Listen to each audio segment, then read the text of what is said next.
Here we are.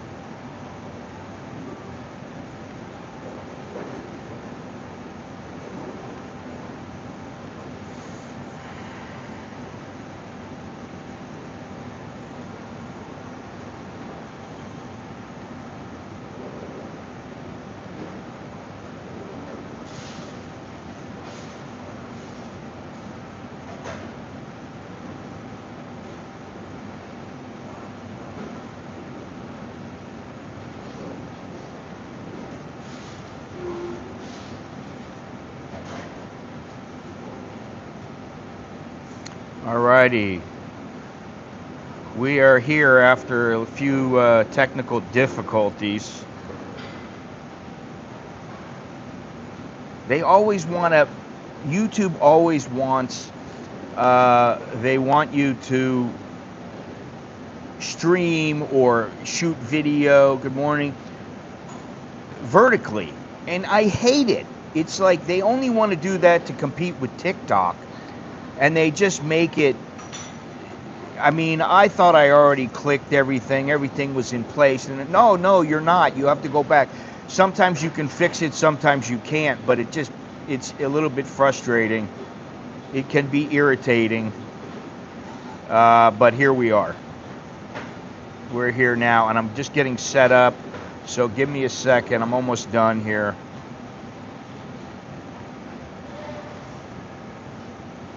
There we go. Let's see here. Oh, wait a minute. Save it.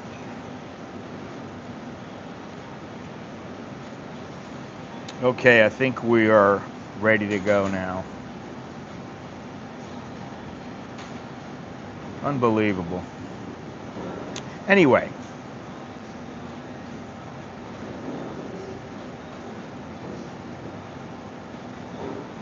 Okay.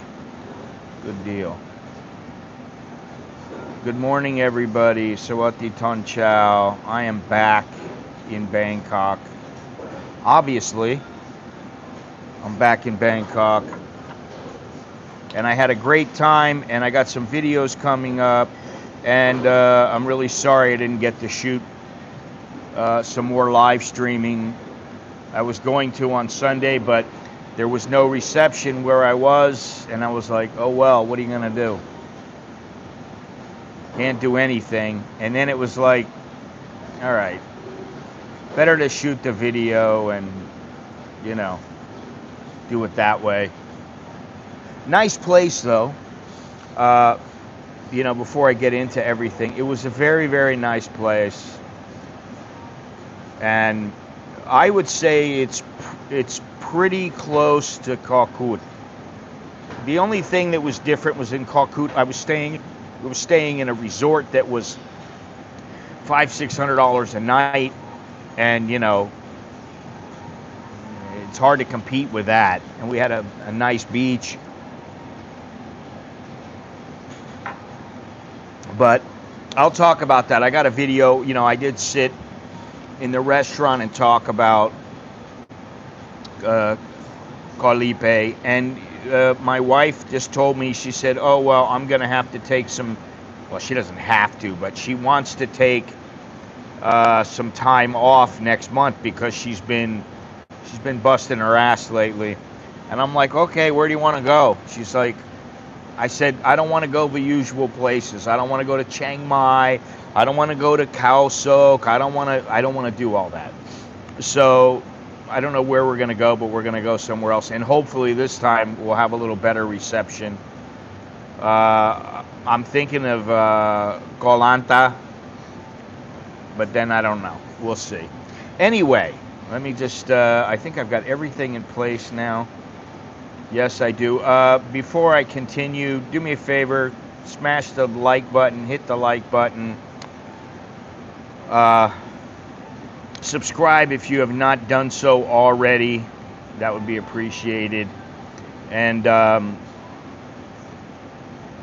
yeah, you know, I wanted to talk a little bit. You know, obviously, I just got back from Lipe last night, and you know, we're here. But I saw about the sinkhole. If you haven't seen that, the Great Bangkok Sinkhole.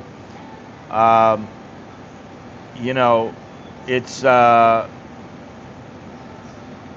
it's too bad that this happened, but it happens, and these are the kind of things that you just, you can't really plan for.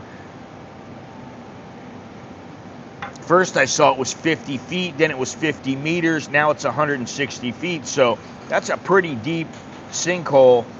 And if you were there and you happened to fall in that sinkhole, well, that's the end for you. Apparently three vehicles went down in the sinkhole and were damaged. But anyway, so this is something, these kind of things happen, and I'm just glad I wasn't there. It's just like the earthquake. I'm in here and I go, oh wow, the place is shaking a little. I'm like, what that? And then I go, oh, it's an earthquake. I better get out of here. And fortunately everything was all right. Now I guess they've cut the electricity and water off in the area. I did see a little fire burst. What is this? And on another note, listen, just a little warning. A French tourist I guess he was crossing the road, and it was it was 4:40 a.m. So why are you out at 4:40 a.m.? Most people are not out, and if they are, usually you would be fairly intelligent and say, I'm going to keep away from everything. I'm not going to get into trouble, because anywhere from about midnight to 5-6 o'clock in the morning, you know that's when a lot of problems happen. And this guy apparently was trying to cross the road. He wasn't at the crosswalk, and he was trying to cross the road, and a Bolt driver honked at him, and I guess he smacked his fist down on the Bolt car. And the guy got out and said, hey, what are you doing? Whatever. I don't know exactly what was said. They don't know. And then apparently the driver hit him, punched him. The guy's 56 years old that got hit. He punched him in the face, and the guy went down and smacked his head on the pavement, knocked out, and he's apparently in the hospital now. And they're waiting for him to stabilize to figure everything out, but they know who the driver is. And this is just a perfect example, and I hate to say it because I've been in fights myself in the past, but it's been a long time, and I don't want to get in fights. Now in Thailand, and in the world, you think about it, there's a lot of places, and I know in Thailand the fine might be cheap, and it's just that if you get into a fight and you come out on the wrong end, you stand to lose a lot more than 1,000 baht, or they're not going to pay you that much if the Thai hits you, and I mean, even when I hit the guy who was from Denmark, he tried to get money out of me, and he started the fight. He tried to get 40,000 baht out of me. The police were like, yeah, you got to pay him. I said, no, I'm not paying him. It was self-defense. I'm not paying him.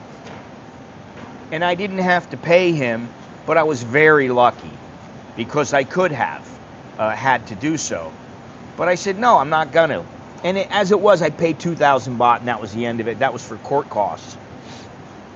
He apparently had to pay his court cost. But anyway, I could have been in a lot more trouble. I could have gone to jail. So it just doesn't pay to get inebriated, to get crazy, and to have to get into problems like this. Because if somebody falls, hits their head, and it's just like the thing, oh, he fell, he hit his head, and he died. You're screwed, man. That's it. What are you going to do? You're going to run? They're going to catch you. No matter where you are, they'll catch you. So you have no choice. There's no way out of it. Just don't get into a fight. So who knows what's going to happen to the guy because he's in the hospital. They haven't said anything more about it. What is this? Nightmare bacteria cases increasing in the U.S. Yeah. Anyway, listen. It's good I'm not in the U.S. I don't want to be in the U.S. I mean, I'll be there to visit my family and all that, but that's it. And even when I'm there, I'm not like hanging out with, crowds of people, and I just don't do that. Maybe I go to the mall and I stay to myself. Maybe I just go shopping or whatever, or I go to some place and like a tourist attraction or something, and I keep to myself. I don't want to get into a fight now because, first of all, I'm getting old and I don't want to get hurt. I'm banged up. I'm really beat up, and I know all my injuries. But not only that, but what happens if I hit somebody? He goes down. He cracks his head. He dies. You can't win. So it's better just to walk away and don't have an ego. All right, that's my recommendation. Now let me see here. Obviously, Thailand is a fantastic place to come, and for some people, it's a fantastic place to live. It's very good for me. I mean, I've been all over the country. I've done all sorts of things. It's relatively affordable. It's beautiful. And, there's lots of opportunities. All the places that I've been to, there are still more places I haven't been to. And I could say, oh, I want to go back to Pattaya. No, I don't. It's not because I hate Pattaya. It's not because I want to go somewhere else. I want to go somewhere where other people don't generally go. And I can tell you that when I went to Lipe, I was on the boat and I thought, oh, there's like 30 people on the boat. And I'm like, oh my God, this place is going to be crazy. But it wasn't. I took pictures of the streets. I'm the only one on the street where there's a Thai person walking along. I go on the beach, there's nobody on the beach. 2 times I went on the beach and there was absolutely nobody on the beach. What was it? Sunset Beach. There were people leaving, getting on the boat because they had the little floating pier. And okay, on Sunrise Beach, the thing is that the tide was so high, it kept coming. It was coming up all the way, and there was no beach. So it took a little while, and then the tide receded, and I could walk there and snorkel and do a bunch of other things. But if you've been here any length of time, you already know something very important, and that is that this country plays by its own rules, and those rules can sometimes change overnight. And governments everywhere, I think that's the name of the game. It didn't used to be this way where governments want to control you, but they want that control. The US does it, Europe does it, Australia does it, and Thailand is no different. 1 month you're hearing about a visa option and it sounds permanent. It sounds like, oh, wow, that's great. And then the next month, the requirements have shifted a little bit. Maybe a tax shows up, although I'm not too into the whole tax thing. It's not that big of a problem.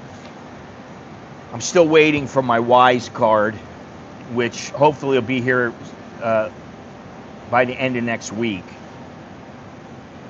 But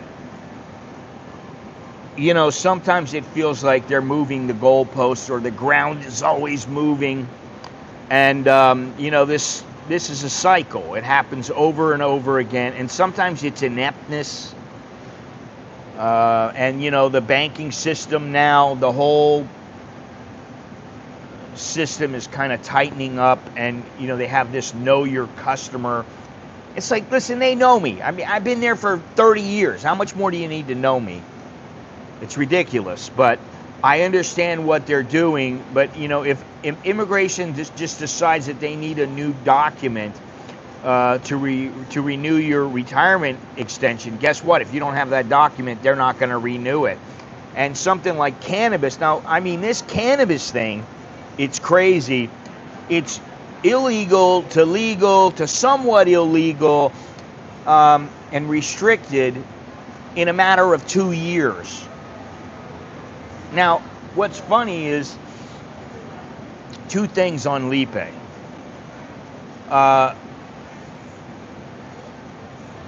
Yeah, well, that's funny, Barry, but I changed my address. I have a U.S. Wise account, okay? And I already knew that. I've had Wise for many, many years. So thank you, but it's all good. And, you know, they haven't had a Wise card available in Thailand. They've been saying, put yourself on the list, and I didn't really need it. But now I'm like, hey, you know what? I want to have it. So I changed it to my address to the U.S. And now everything is good. And I got the card. They sent it to me at my address in America. Hey, Kevin, how you doing, man? What's happening? How's everything there in Miami? Yeah? God, man. I can't believe it. Kevin and I go back since I was about, I don't know, 14, 15 years old. You're in Georgia. You moved. Wow. And you like it there. He and his brothers, Craig, Todd, Kevin, and Shelly. They were all my friends. They all lived behind me. So yeah, and I don't get back there very often, but I think I'm gonna go in about, I don't know, 5 months, something like that. But the last time I was there, we actually drove back to Papa's house over the wall. We drove around and we came back, and I showed my wife. I said, well, when I was a kid, I used to hang out here all the time. 80% of retirees go bust after 3 years because it's not their money, it's about the mentality of the people. I don't think that's true, buddy. Sorry.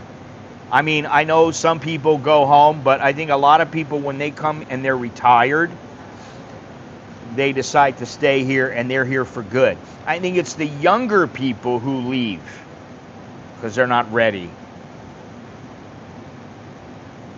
What is this? Let me read some of these. I'm sorry, Kevin. I got to read some of these things here.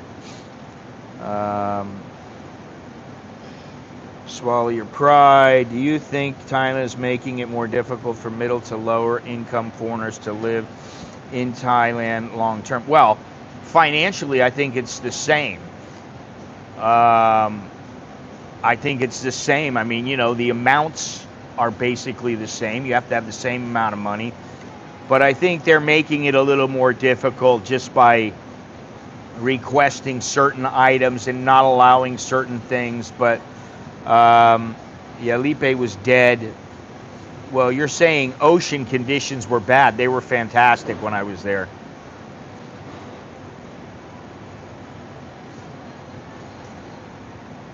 Let me see here.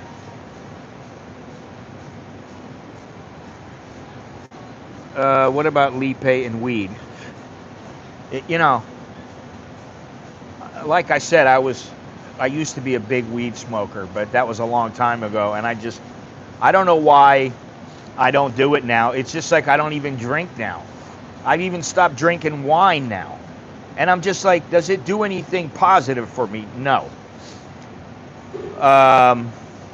Yeah, I don't think that's true. Honestly, I don't think that's true. I think that's a bunch of BS.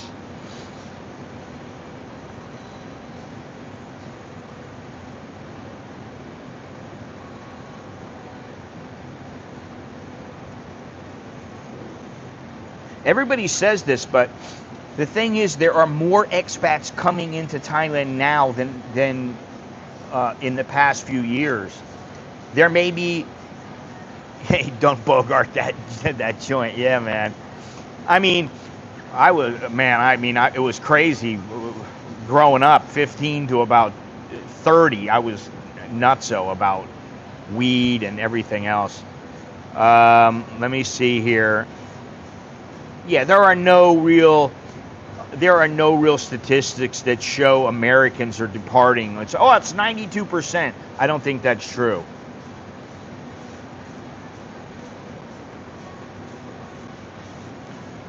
And I'm searching for them right now. I'm searching for some statistics right now because I don't buy it. I don't buy 92%.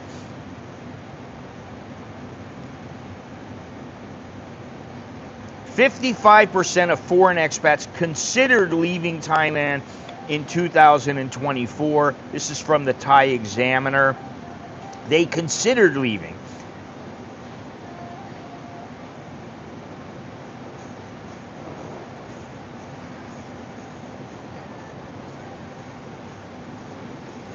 Yeah, that's none of the sources break out an exact American expat exit rate.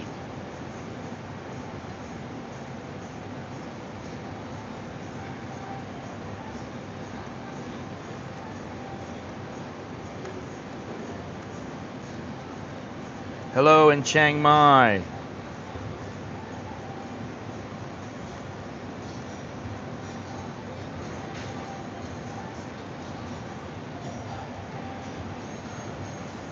So Carlos, how you doing?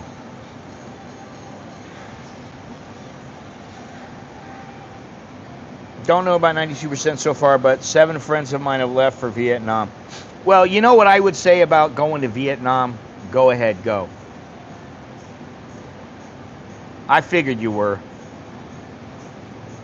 Oh, vets. Maybe vets, but not expats. And, you know, the thing is that go ahead, go to Vietnam. Seriously. I really think Thailand is a lot better place than Vietnam, the Philippines, Cambodia. I think it's better. And you may say, oh, well, it's so much easier to get the visa.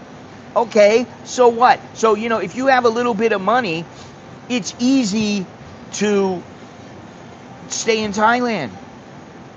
Nobody likes doing the paperwork. Nobody likes having to go to immigration or go to an agent or whatever you're doing. Nobody likes that. Listen, it's a pain in the ass. Anytime you got to do something you don't really want to do, it can be a pain in the ass. And I've said this to other people. They had, I knew somebody who had a retirement visa, or maybe it was a marriage visa. I think it was a marriage visa. And he had to leave every 3 months, but he had a 1-year visa. But he had to leave every 3 months. I go, why did you do that? Oh, because I want to leave every 3 months. I want to get out of Thailand. And I'm like, It's different when if you want to leave, you get out because you want to, not because you have to. Because then what happens is the day comes, hey, Jim, how you doing? The day comes and you go, oh, God, you know what? Tomorrow I have to leave. And you're like, I don't really want to go. And then the day comes and you go, well, I got to get up. I got to go. I got to take a minivan. I got to go. You know. And you have to go. There's a big difference between that and going, hey, I feel like leaving. If I don't want to leave, I don't have to leave for years. Years and years. I could stay here for the rest of my life. I don't have to leave. But some people do. Now, I wouldn't go, listen, I went to Vietnam. You guys know, I went to Vietnam, I don't know, about 6-7 months ago. Maybe 8 months ago. Maybe a year ago, I don't know. Went to Da Nang. And I've been to Vietnam like 4 other times. So I've been there like 5 times. And, yeah, I like it.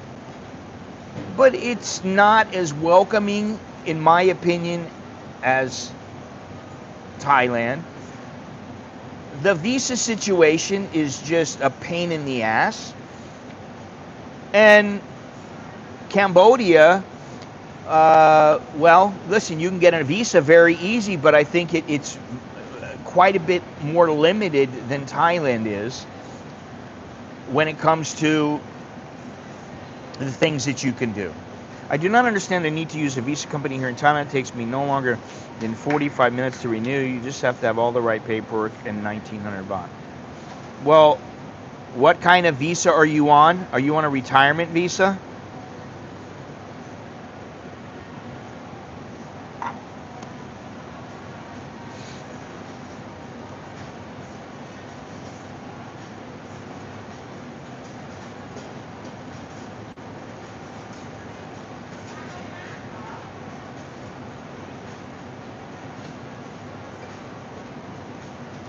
Yeah, I don't know how it takes you 45 minutes, my friend.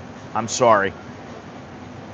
I know once you get in there, it might take you 45 minutes, but you gotta spend the time to go to wherever it is you have to go, and you have to wait for them, and then you've got to leave and go home. So it's taking you more than 45 minutes. Well, hey, nobody said it's easy. I have no sympathy. You know why? Because I did it. I was 32 when I moved here. I have no sympathy for anybody. And when I came here, there were no guidebooks. There was nobody like me online. Online was really, there was nothing. There weren't YouTube was not even started yet, I don't think. So I have no sympathy for anybody. I really don't.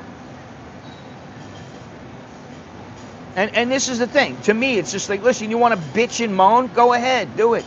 Oh, Thailand is so difficult.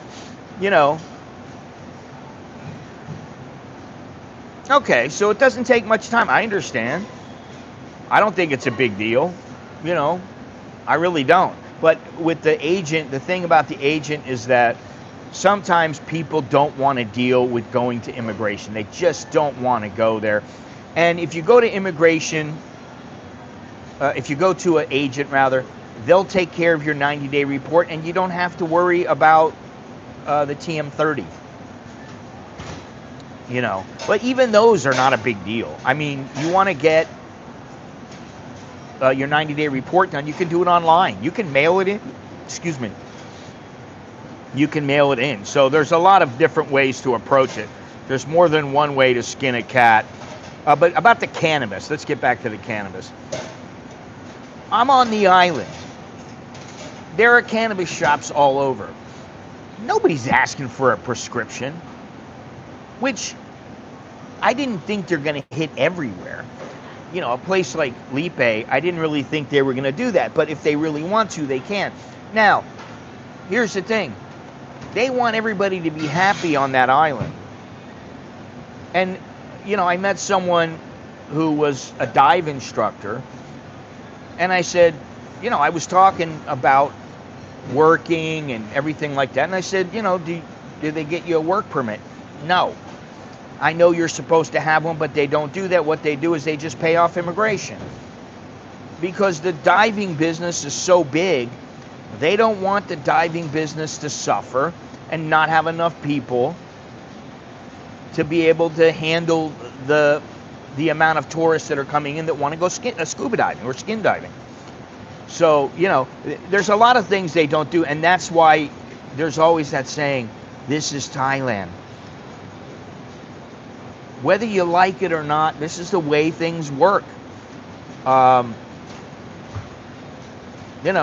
Even like property ownership laws, sometimes people interpret them a different way, and it's not anything personal. Sometimes it's just how the governments operate. Sometimes they are indeed inept. And the point is that you cannot panic. You cannot let your emotions get involved. You need to understand the landscape, and you need to take control yourself and make the wisest decisions you can so that you're not stuck in a rock and a hard place, in between a rock and a hard place, where you're going to get screwed. You don't want to. I always said this, and I learned this from a Thai guy. He said, never put yourself in a position of disadvantage here. Now, that makes sense just about anything you do. You don't want to be at a disadvantage. But here in Thailand, you definitely don't want to be at a disadvantage, okay? So you want to be in a strong position, and you want to be building a life here where if any of their policies do anything to it, it might just be a slight inconvenience. It's not a major crisis like, oh my God, I'm going to have to move. You don't want to be in that position. I haven't been in that position in many, many years. And the only reason that I would have had to move 30 years ago, 25 years ago, is because I was like, I don't know about my financial position. It was a little bit weaker than it was now.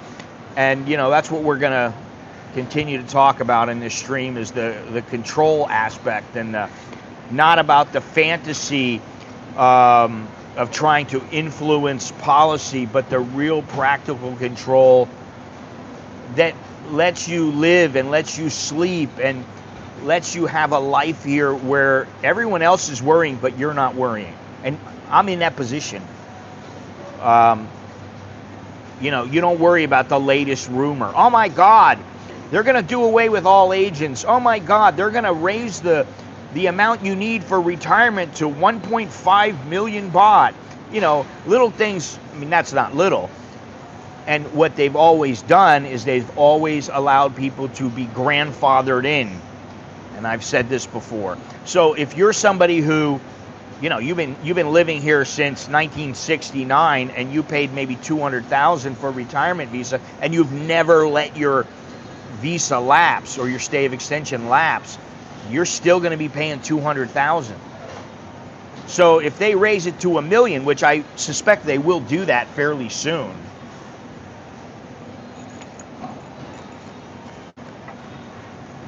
the money helps. I mean, you know, that's the truth. Money helps here. You got money and you are somewhat patient, you can resolve everything. And if you're under 50, well, then you get an education visa.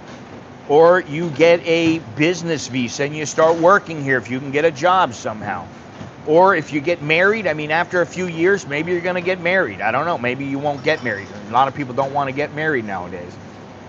But there's a lot of different things you can do. You can always get an elite visa, which you got to have money for that. There again, it's money. And this is the bottom line. It's not just in Thailand. Oh, they're trying to screw you out of the money. They're not trying to screw you. They're trying to do what every other government is doing. Make the most amount of money. They're trying to get the money out of you so that they are solvent.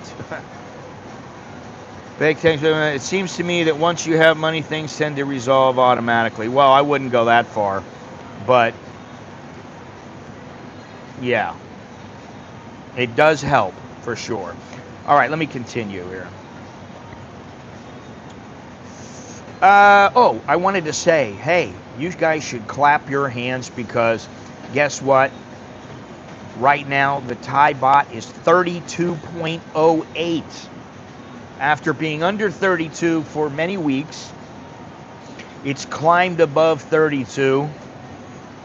The baht is a bit weaker, and that's great. I got to make a transfer tomorrow or the next day. And that's good because that means I get a little more dough, and I always like that.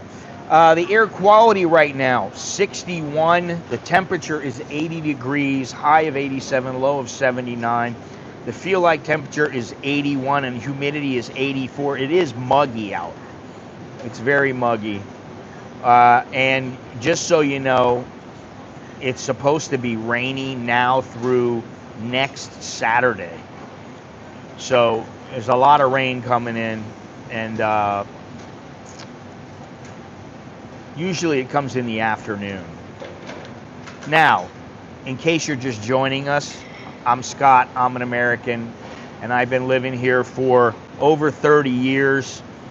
And I just want to be clear, please do me a favor, if you like this live stream, click the like button.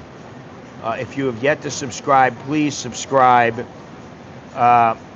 And remember to hit the notification bell so you'll stay informed of the upcoming videos and streams.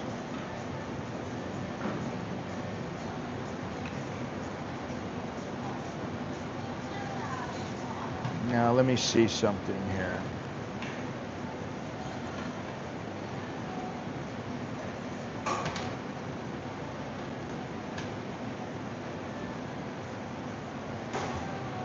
No.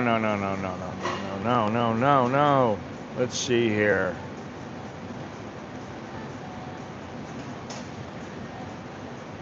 I had, as of when we started this stream, it was 32.08.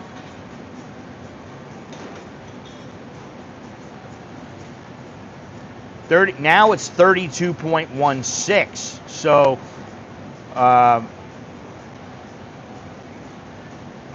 the bot is taking a dump today. Maybe I might have to make a transfer today. I don't know.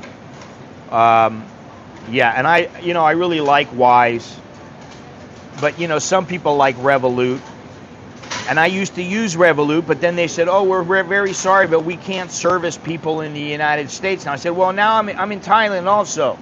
No, we can't service you. And then all of a sudden they're servicing the U.S. again, like a year later, and I'm like, sorry, Wise is the way for me to go now, and Revolut is a backup, which is, you need to have that. But if you want to send me a message or a comment, or you need a consultation, do consultations, email me at anamericaninbangkok@gmail.com. And of course, I want to mention my PDF book, the Expat Survival Guide, Living Smart in Thailand. I sold a couple more books in the last couple of days, which is great. Thank you to all the people. This book is packed with hard, practical details that you need to thrive here. Visa strategies, banking and money management, healthcare and insurance, and how to stay in full control when the rules change. And I really wish I had something like this 3 decades ago when I came over here. I mean, I didn't have anything. I had nothing when I came over here. You could find a little bit on AOL, or, you could look in books and stuff like that, but some of the books were old, and I remember, and I had to gather information from my friends. There was a couple of friends that had been to Thailand, one in particular, and he had photos, so I would always go to his house and look at the photos so I'd stay motivated. Yeah, I'm going to move there. I'm going to move there in a month or whatever. Anyway, the link for the book is down below in the description. I'm going to stick it in the chat, and it's also on my website at anamericaninbangkok.com. Just grab a copy if you're serious about building a stable and stress-free life in Thailand. So now back to our regularly scheduled program. Let me see here.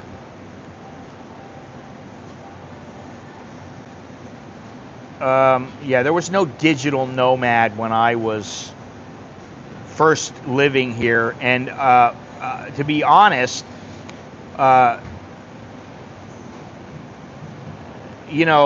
my digital nomad, so to speak, me being a digital nomad, well, the way that I did it was there was no real digital. You couldn't even make a phone call without having just tons of static and what is this? You couldn't even make a phone call because the connection was just not good enough, and it was like I was around and I came over here when you're using a modem. You're using a modem to be able to connect. Let me see here.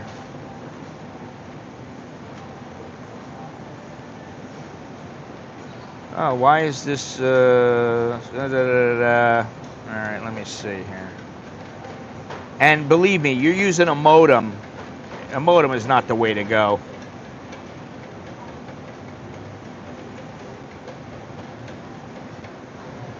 Let's see if I can put this up here.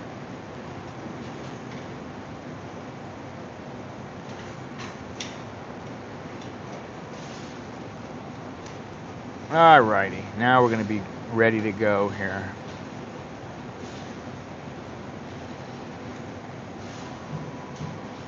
Boom. There it is. Let's pin it. Alright, so now it's pinned at the top, for those people who might want to look into it. Yeah, I had to use a fax machine most of the time, and then what I would do is I would use a Hatari International card, and I would call up the girl that worked for me, and she would do everything that I needed. And if I had any questions, she would either fax me or email me, because the email was so, I don't want to say it was really bad, but compared to now, I mean, you couldn't send a big photo. It would take forever. So she used to send me messages and things like that, and that's how I did everything. There was none of this stuff where I could log on and check this out and check that out. There was none of that. So it was quite a bit different back then. But I mean, you think about it, that was 32 years ago. Long time ago. Now, there's a couple of things that I saw this online on the Grim, if you know who that is. And I thought this really applies to when you're moving abroad, and some of the things that you need so that you're focused and in control of what's going on, not only here, but just in your life in general. It doesn't have anything really to do with Thailand, but you need to have faith in yourself and the courage to say, I'm moving, and I'm not going to be afraid. I'm not going to be like, oh, I don't know what's going to happen. No, if you want to do it. And don't be scared. Be true to yourself, If I want to do it, I'm going to do it. And whatever happens, make sure you got everything in place. You got a backup plan so that if you fail, you can go back home. You got money for a ticket back home. One thing that I always say, don't work so hard. Remember that if you're working from the time you're, say, 24 till the time you're 64, you're working for 40 years. By the time you get to be 64, you don't have a lot of time to enjoy yourself. You're not the same guy that you were when you were 24. You're not the same guy that when you were 54 or 44. I'm not the same person that I used to be. Now, fortunately, I was here when I was 32, and I haven't looked back, and I've gone all over the world from here. And so I look at it like, hey, I got to do a lot of things when I was physically capable of doing these things. The other thing is, don't be scared to say what you want to say. That's just a given. And also, make sure you stay in touch with your friends. Even if they are not the best at staying in touch with you, you stay in touch with them. Because when you get older, you're going to need some of those friends.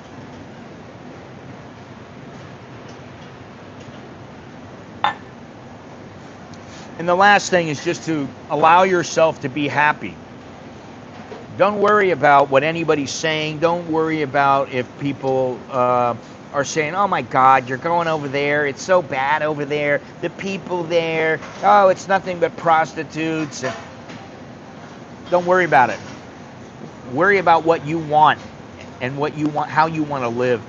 And Thailand offers a lot to expats, the lower cost of living than most Western countries, and that alone should give a lot of people hope. You want to go to the beach, you want to go to mountains, you want to stay in the city, whatever you want good food, whatever you want, you can have it here. And all these benefits are very real.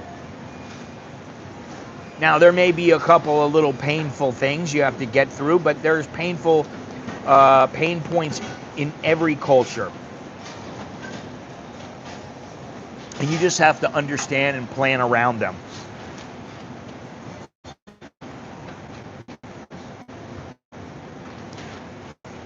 My company sent me overseas for training. After that, all I wanted to work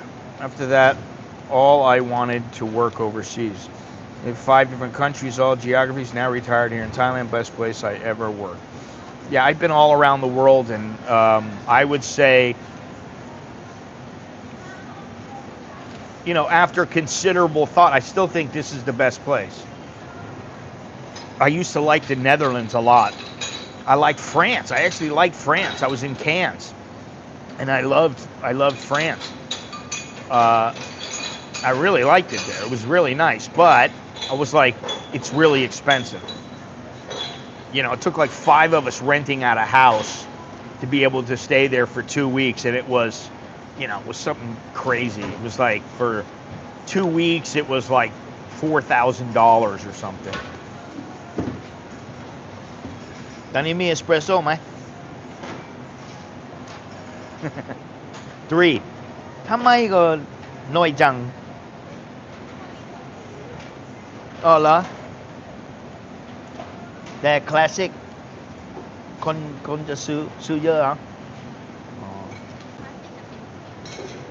I go through coffee like crazy, so I'm thinking about buying some more coffee. I just bought an espresso the other day, but I'm thinking about buying some more. Yeah, I love the Netherlands, at least back then. Back when I used to go every year, I'd go for a month and train in Muay Thai, and that was when they had the Gilder, and it was fantastic. I mean, it was like after training, we'd go out with a bunch of guys, and we'd have a tray of beer, Orange Boom, and yeah, it was fantastic. It was really good. All right, so let me see here. Now, obviously, when you come here, if you're going to live here, you got to have a visa, and you got the OA, marriage visa. You have the elite visas. You have the education visas. And you got to find something that's going to work for you, not something half-assed where you're like, oh, well, I got to do a visa run. And those days are over. Forget about it. You got to be at least 50 for a retirement visa. And I remember I was on a marriage visa. I had been on a media visa.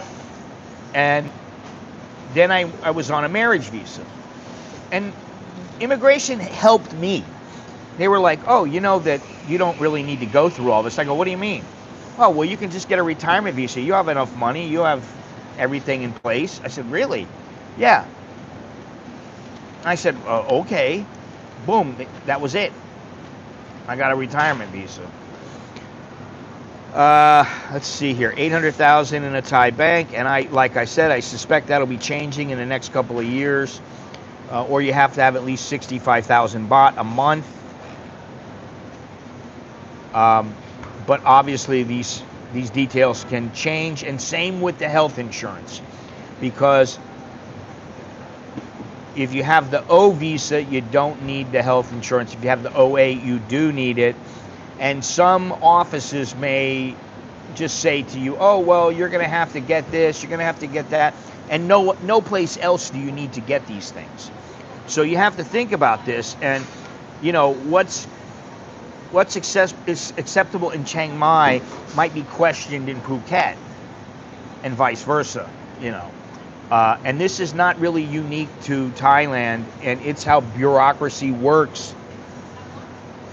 And policies can be changed just by a ministry order.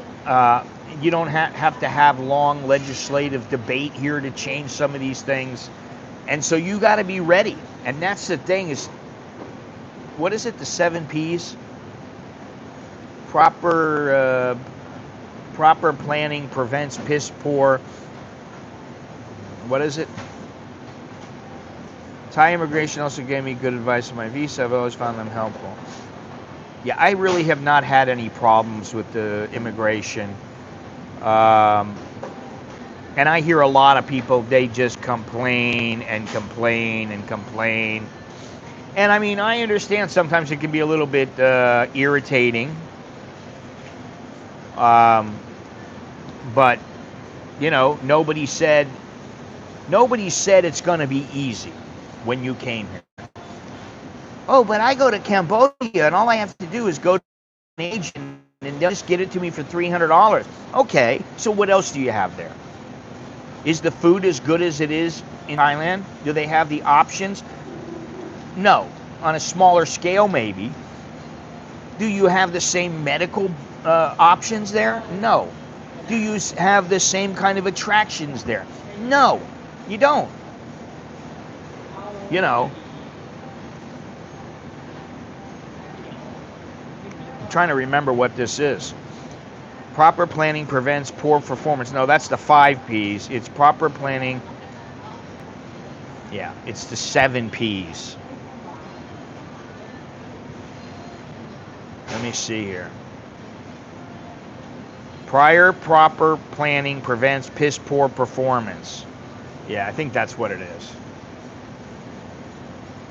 I don't know. I spent over 4 hours at immigration once renewing the ED visa. It doesn't seem too sustainable. Do agents help? Are they reliable?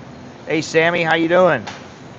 Well, listen, an ED visa, you're being punished for all the people in the past. Thank you very much. I appreciate that, Sammy. How's Tokyo? I mean, you know, you're suffering for what people did in the past. I mean, really, they've tightened it down just so that people can't just pay a school and then not go and they don't learn anything. And, you know, that's why you're going to have to do it. And 4 hours, to be completely honest, is not all that long. I know it might seem like it at the time, but 4 hours is a half a day. You're spending a half a day, I don't know what, every 3 months? And if you're on an ED visa, what are you learning? Thai? You know, I mean, I would look at it as for short term, I would look at it as a benefit. Hey, I'm learning Thai and I get to stay in Thailand. And guess what? It's a bridge I need from 48 to 50, something like that. It's good, finally cooling down, just at home working today on stuff. How's your day? What you get? No breakfast for me, buddy. I'm down, let's see how much. 15.2 kilos. So, but my arm is still just really thrashed. So, I'm not in good shape with my arm. I need to just do some real light exercises for my arm because it's really bad. But you know, whatever. I'm still alive. I'm still above ground. Great sympathy for all these assholes who move to other countries and never learn the language. I know. I mean, you know, it's like, listen, you don't have to be perfect. I understand, you know, some people learn languages better than others. But try. You know, try a little bit. Let me see something here. Yeah, that's what it was. It was prior planning prevents piss poor performance. No, that's 5.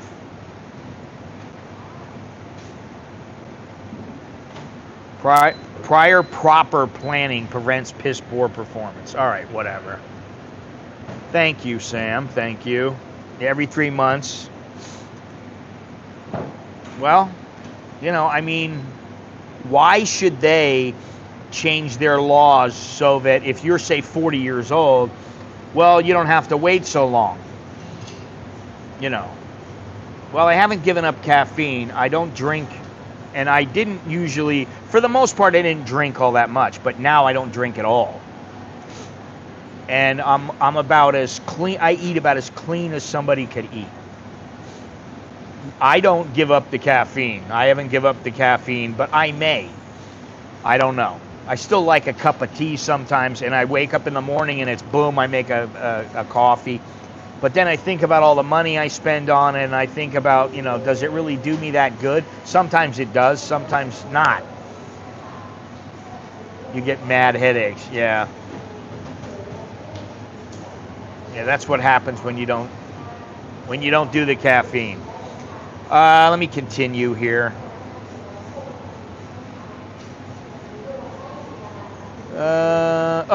Yeah, you never want to build your life around a single visa strategy. And you know what? The ED visa is exactly that. So if you didn't have the ED visa, what would you do? Now, if you can't do something in Thailand, could you do something in Cambodia? Could you do something in the Philippines? You know, you got to figure these things out. You always want to keep your financials in order. You want to keep proof of them. You want to be able to show everything. It doesn't matter if you're on a marriage visa, if you're trying to get a new O visa, or you're trying to get a stay of extension, or if you already have a long-term visa. You want to make sure that if they change something, the chances are you're covered. Now, the next thing is the bank, which I got two schools of thought. One is the banks really need to abide by the law. And in their heads, they're like, oh, well, this is what we do. It's our bank. If you want to bank with us.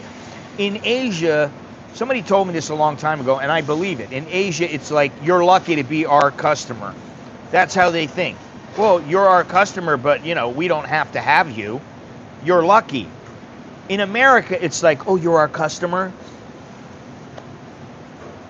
They treat you a little bit better. Now, here in Thailand, I can tell you, I got numerous banks, and I have never been once questioned. They told me that I need to do the biometric, the facial scan. I did it. Big deal. They do a facial scan at the airport. They do a facial scan for many things, or a thumbprint, or whatever it is. So it's no big deal to me. I did it, and I have absolutely no problems. They haven't locked my account. Well, they had a meeting about I don't know, a little more than a week ago. And you know, all this know your customer. To me, it's a crock of shit. I mean, excuse the language, but yeah, I understand they need, but when they bring you in and you are allowed to open a bank account, you got to give them your passport. You got to tell them your phone number. Well, you do that, and as long as you keep those two things the same, then what do they need to check you for all the time?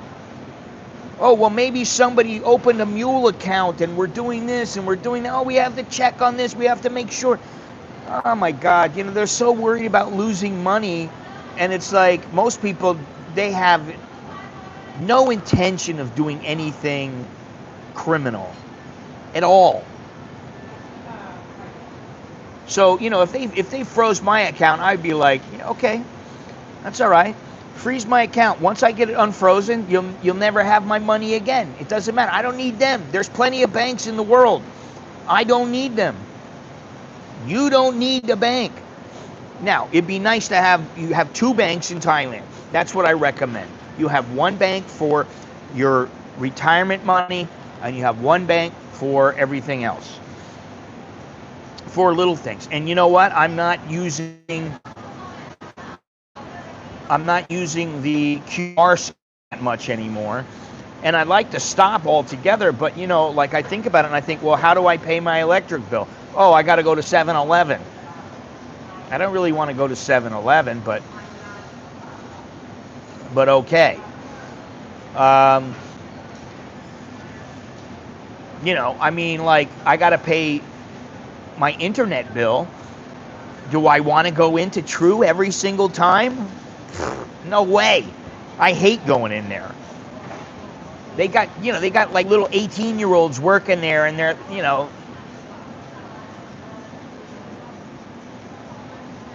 it's much more convenient doing it, finding other ways to do it. So, you know, listen, the amount that I'm talking about, 40,000 baht to pay some bills. Now, the groceries and things like that, I don't have to bring that money into Thailand.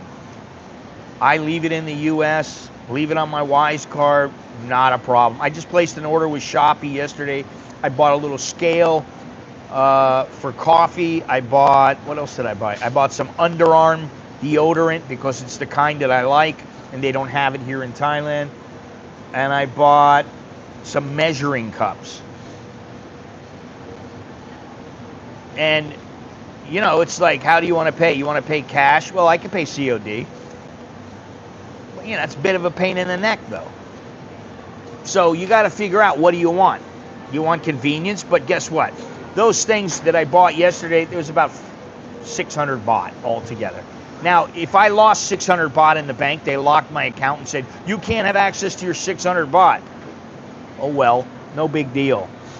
And if you want to make a large transfer to buy something or to invest, then you get a foreign exchange transaction form, which I've talked about in the past. And you can buy property or you can make investments or whatever. And the interest rates in Thai banks, they are very low, and the baht itself goes both ways, so you're not really sure. So it does pay to keep money in your home country. You keep Thai money and you keep overseas money.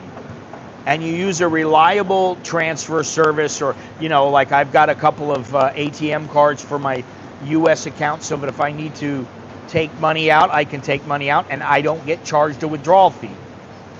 And Thailand charges, and then they refund that charge. So I don't pay anything except the exchange rate, whatever they take on the exchange rate. But you don't want to leave all your capital in Thailand, because first of all, you're not going to make much money, and second of all, if they freeze your account, you're screwed. All right, let me take a look at this here. What is this? Last time I drank, I felt horrible, like blood pressure and fatigue-wise, despite loving the taste of beer. Not going to drink again for a while. Sammy, if I were you, I would not drink. And I know maybe it's difficult in Japan to not drink or to not eat certain foods, but that's what I would do. I would really focus on being as healthy as possible. After Annington's comments yesterday, the banks were, it seems that they're getting ready for broad taxation. That's the whole point of KYC. No, that's not what it is here. You say they're going to tax. They're not going to tax me. Let them try to tax me. Go ahead. They're not going to tax me. Because, first of all, if I'm getting Social Security, they can't tax me. Social Security is only taxable in the United States. So all I got to do is make sure that the money I have in Social Security is what I bring into Thailand. All the other money I use my card for.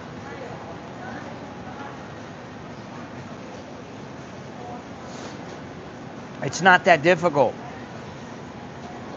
The Bangkok account I keep low. Girlfriend has K-Bank, so bills are covered. Thinking of K-Bank if I switch my Visa to O after my elite ends.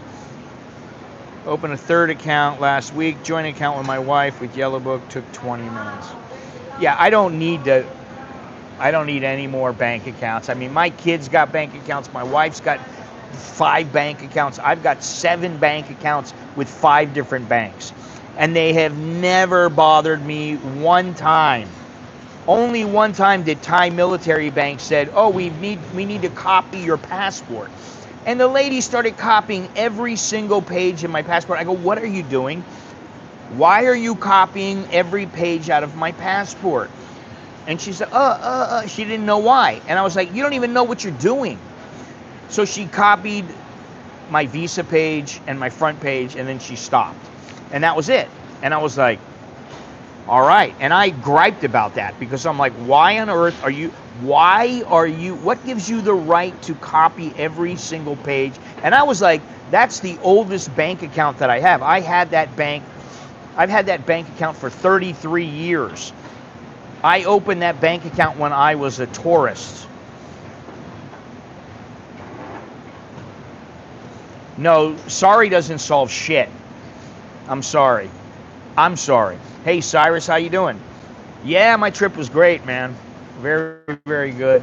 I got some video coming up. I got a lot of nice drone footage, a little bit of underwater footage. And, the island is not that big, but it was cool. It was a nice time. But yeah, I'm sorry. That doesn't solve jack shit. Thai say I'm sorry to me, and I'm like, if it's something that's really pressing and I need it fixed, I'm like, listen, your sorry doesn't fix my situation. I don't need I'm sorry. What I need is you to get on and fix it.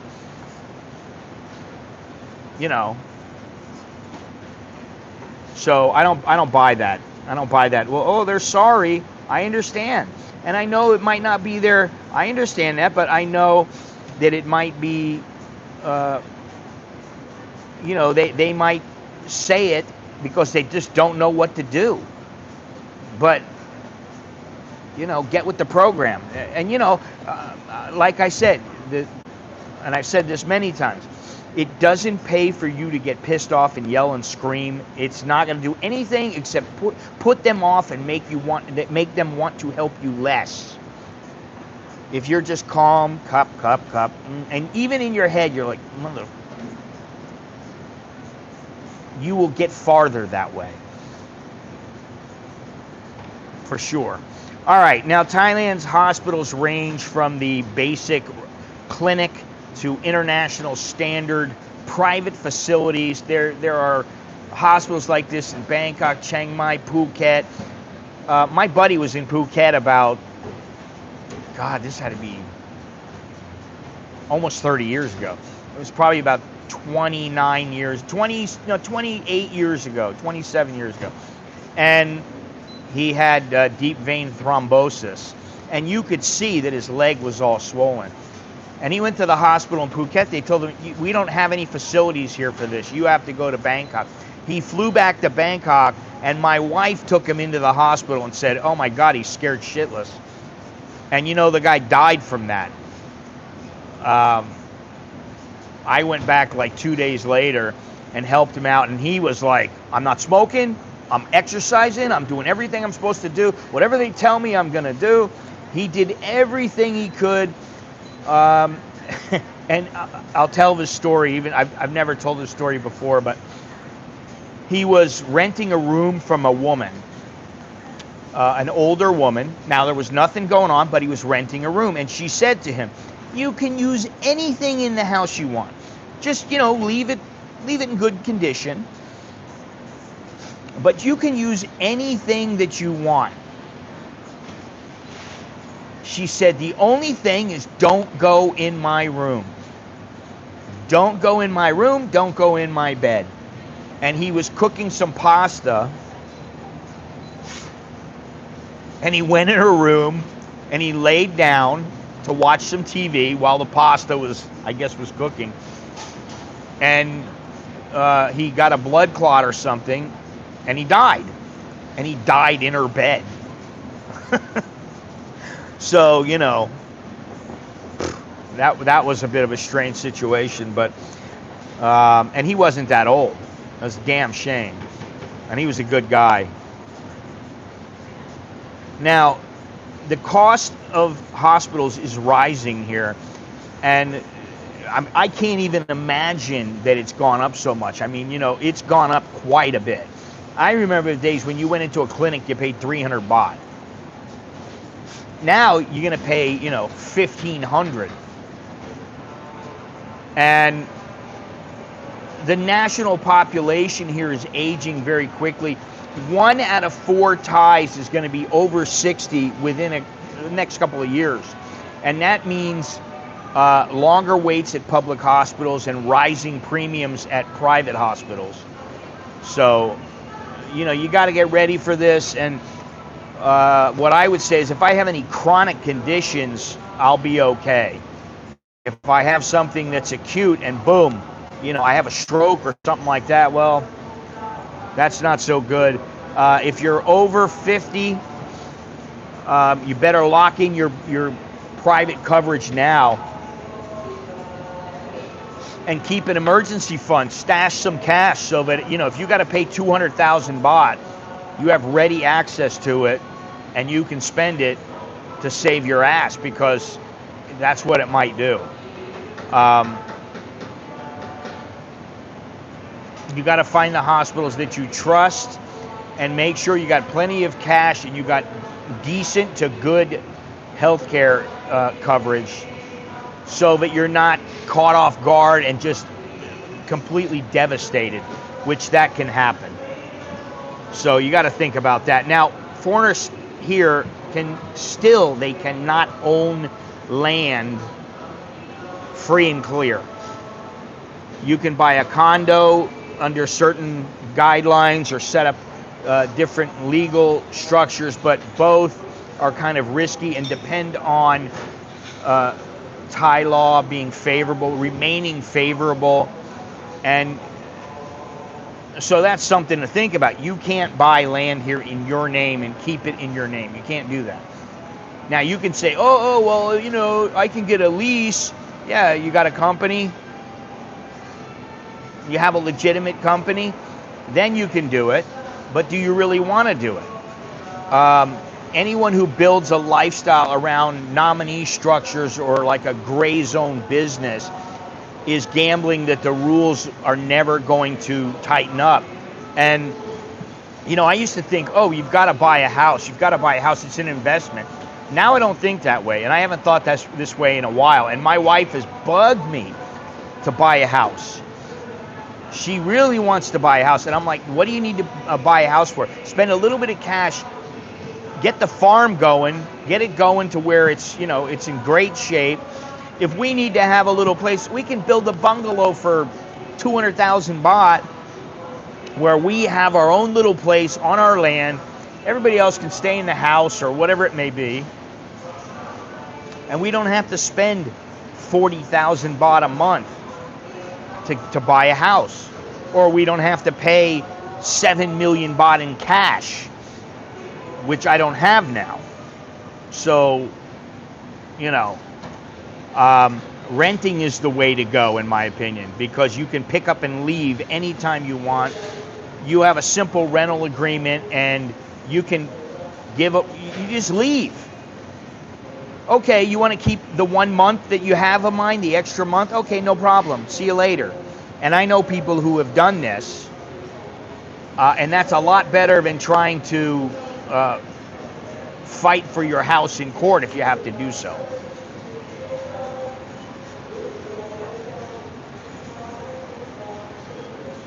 Good morning, everybody. Good morning, good morning, good morning.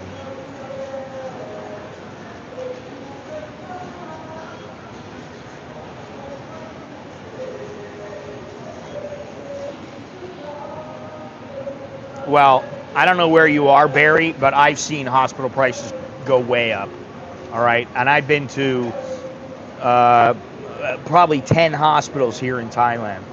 A couple out in the Ban Nok, and many here in Bangkok. And the prices have gone way up. I mean, I was in a hospital in Bumrungrad 31 years ago. And I was in there for chronic bronchitis. I mean, my lungs were just bad because people were smoking in the bars, and I was going in the bars, and it was just like, I couldn't handle it. My lungs couldn't handle it. There was too many people smoking. And I was in the hospital for 4 days and 3 nights, and they were giving me oxygen round the clock, and my bill was 15,000 baht. This is at one of the best hospitals in Thailand. You know, they were giving me all kinds of medication, and, you know.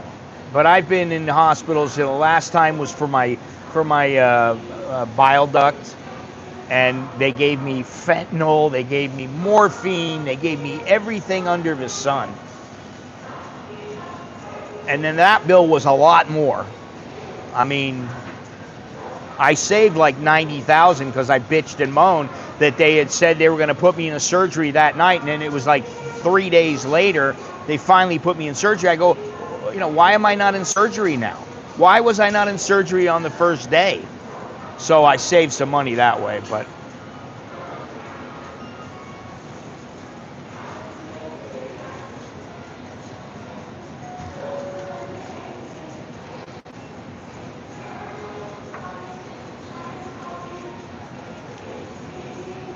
y'all are talking about hospitals, and I'm in the hospital. Talk to you tomorrow. You're in the hospital?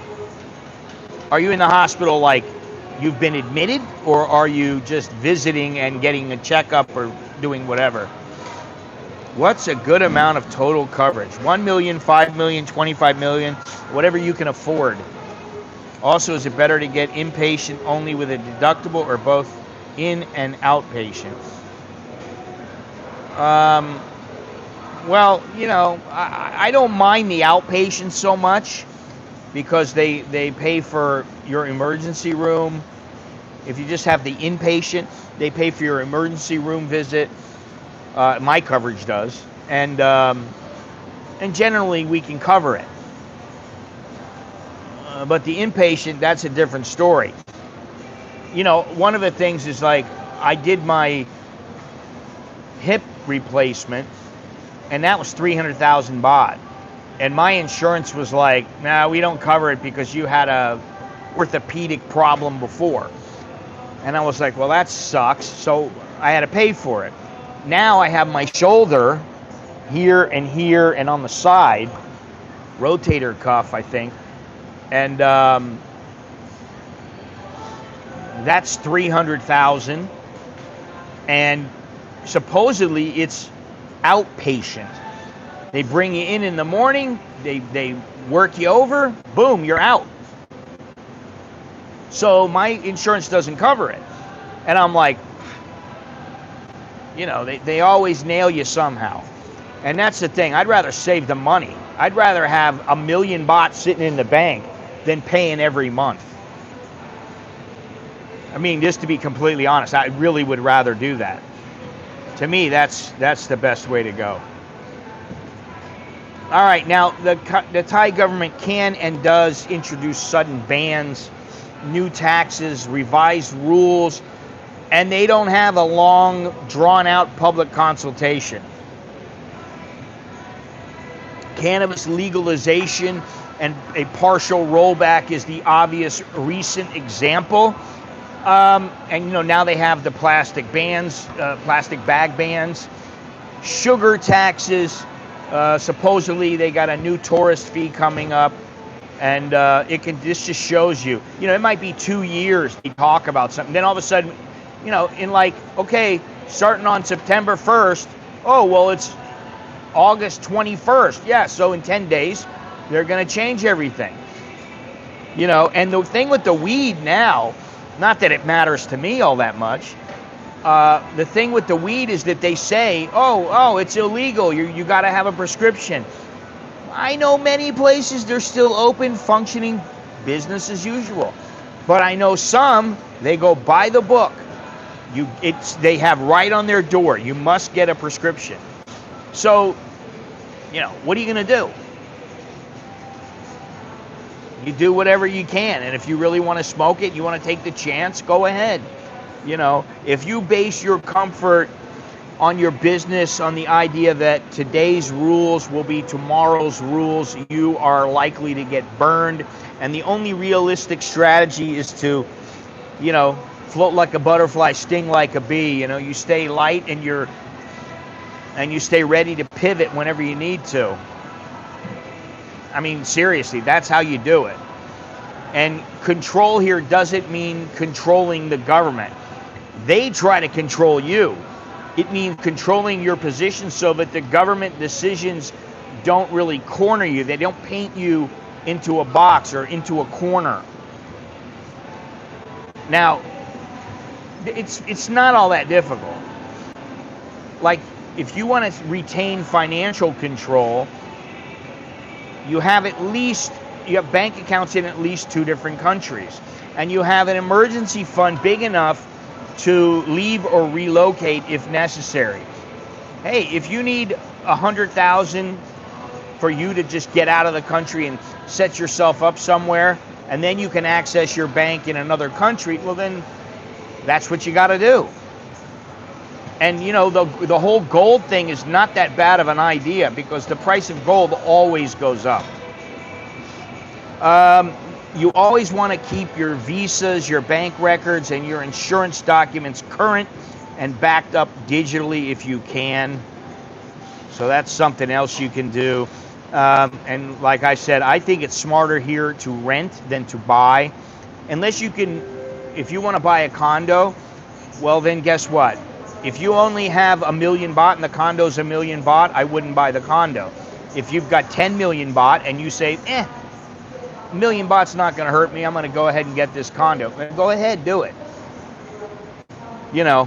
But to me, renting is better than buying. And I stress this all the time, but learn enough Thai so that you're not dependent on middlemen or your girlfriend or your wife. Learn how to speak the language. I mean, there are times I'm in a place and I go, oh, son of a bitch, I don't know how I'm supposed to say this. I'm trying to think about it. Then I think, okay, well, I gotta work around. They'll understand me this way, and that's all that it takes. And then maybe I learn how to speak in that particular situation.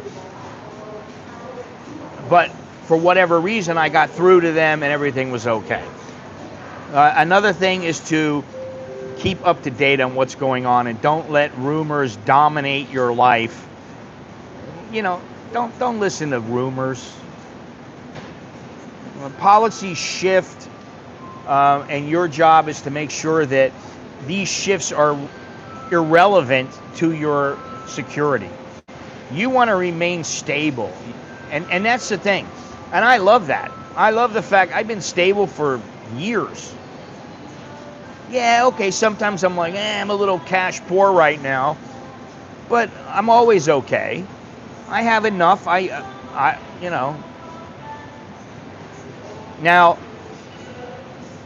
the mindset that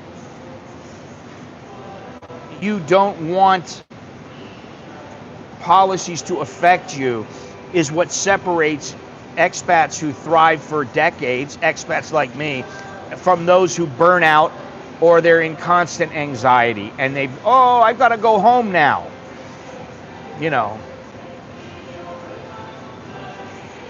So it sounds like it's best to get inpatient for the lowest monthly price, then just put aside the difference for emergency surgeries. Well, I didn't say that. You are. And what I'm saying is get inpatient for as much as you can afford. If you have the money and you want to spend on outpatient, go ahead. But what I'm saying is outpatient, for me at least, and for my family, we usually can pay everything. It's not more than 5,000 or 10,000 baht. Now, in surgeries, if it's outpatient surgery, it can be quite a bit of money. Google Translate is great. I have used at immigration and other provincial government offices. Why don't you just learn how to speak Thai instead of using a contraption? I don't know. I don't want to use something. I only use it if I absolutely need to, because this is my Google right here.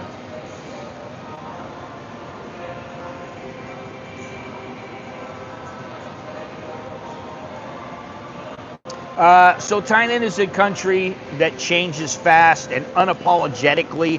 For some, they can feel threatening if your plan relies on the government keeping every promise or never revising a rule. But the hard truth is that no government anywhere guarantees you anything. The United States, Europe, Australia, wherever it is, they all tax, regulate, and surveil in ways that tighten every year. Thailand is simply more transparent about its flexibility. And the good news is that you don't have to win political fights to have a secure, rich future here. Real freedom isn't about influencing the Ministry of Interior. It's about building a personal system that can't be disrupted by the next memo they release.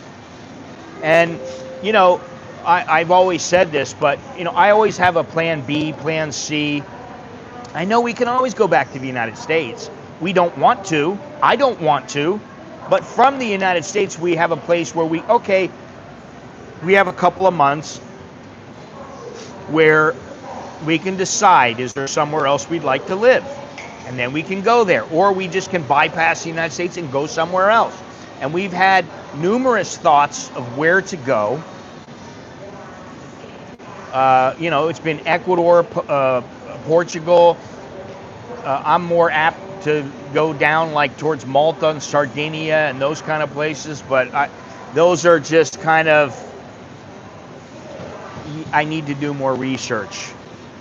But get your finances structured across borders, stay completely legal on visas, and keep a secondary option ready. That goes without saying. Ensure your health and store your vital documents safely. Choose your living arrangements that you can leave quickly if you need to. You know, you got to have a bug out bag. And these are things that you can control absolutely, and the things that really matter. Oh, it's 10 o'clock already. Once you do this, Thailand can stop being a source of anxiety, and it goes back to what might have drawn you here in the first place, which is a place where you can live well, eat well, and you have a level of daily freedom that much of the world has already lost. So you have to think about that, and that is the reality. Governments are always going to govern. You are always, if you have a fight with them, you're always fighting an uphill battle, and you decide how much of your life that they can touch. And you know what I always say is, and I've said this to a couple of people, I've lived on the periphery of society for many, many years now. And if I need to, I can go farther out. I don't mind going in a little bit, you know, I don't mind, but I don't really want to be around a lot of people. I don't want to have, you know, I don't want to be in a community of 50 people, 100 people. Oh, they're all my friends. No, I don't want that. I don't need it. Because the more friends you have like that, the more likely you are to have people that you can't trust. I pick and choose my friends. I have, you know, no more than 10 people in my life, and I trust them all. Now, if you master figuring out how you can control everything to where you're really going to have minimal intrusion into your life, Thailand is one of the best places on the planet, in my opinion. And while there may be some other places that are good for certain things, you know, you can, it depends on what you're looking for. Probably for at least the next 10 years. I mean, in the next 10 years, I'm going to be in my 70s. So I'm like, you know, hey, I'm going to die in 5 years, 10 years, 1 year.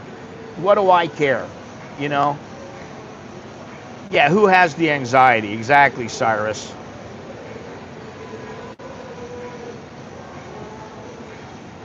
The price of gold doesn't always go up. It went down from 2000 high in 2011 to like 1200. Over a long period it goes up, but you can get years of it going down, and that doesn't matter really. Doesn't matter to me. If I'm going to buy gold, and if we're buying gold, which we are now,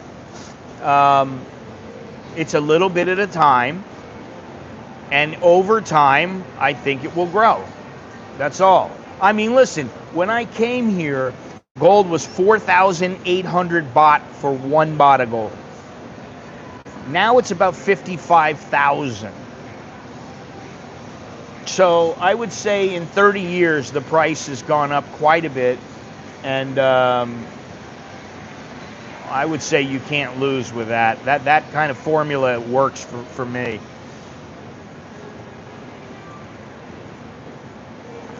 Now, do me a favor, please remember to click the like button,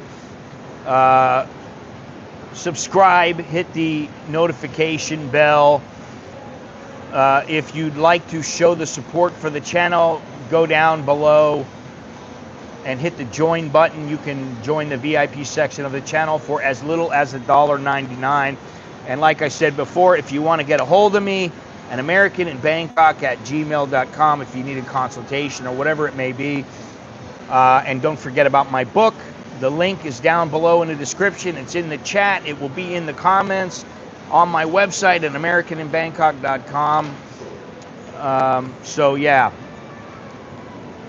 now we got all that out of the way. 56.9. Yeah, I mean, you know, I can't. I mean, listen, I've been gone for a week and I have not worried about the price of gold. But when I left, it was around 55,100 or something like that. So now it's gone up 56.9. You know, it's pretty good.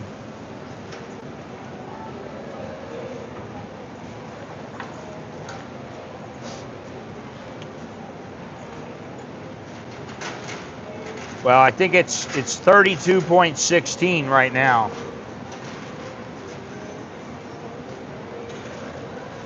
$32.13 at the moment. Hey Lee, how you doing? Thank you. Thank you very much, baby. You know, sitting there at Galipe, you know, I just was sitting, you know, there was a couple times I was having some coconuts. I'm sitting on the beach, I'm relaxed, and I'm just thinking to myself, you know, that's how I like to live. I don't know that Lipe is the best place, but a place like that is close. You know, they don't have any major hospitals there. I mean, it is a small island. We have some clinics there.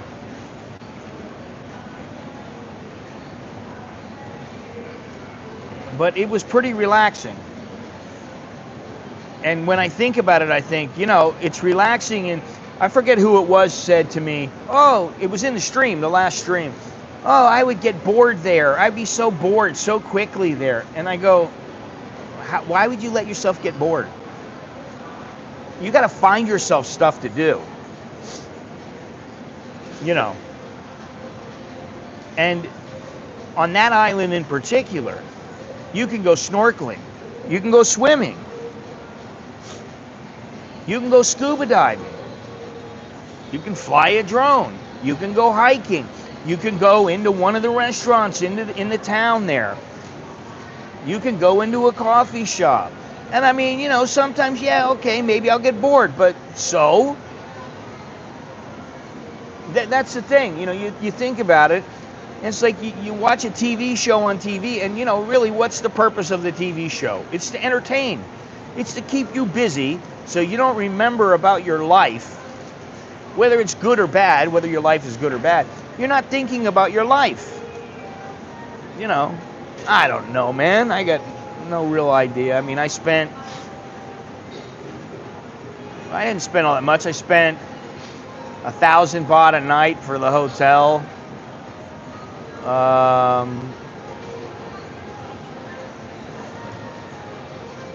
Yeah, you're doing my head in. I got to think about this.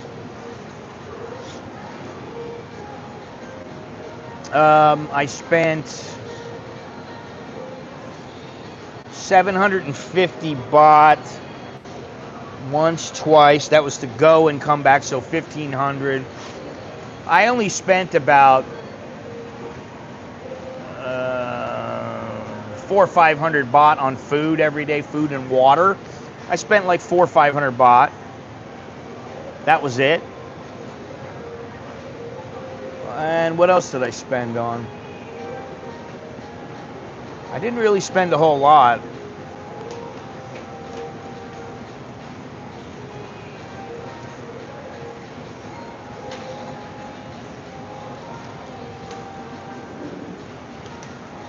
I mean, I spent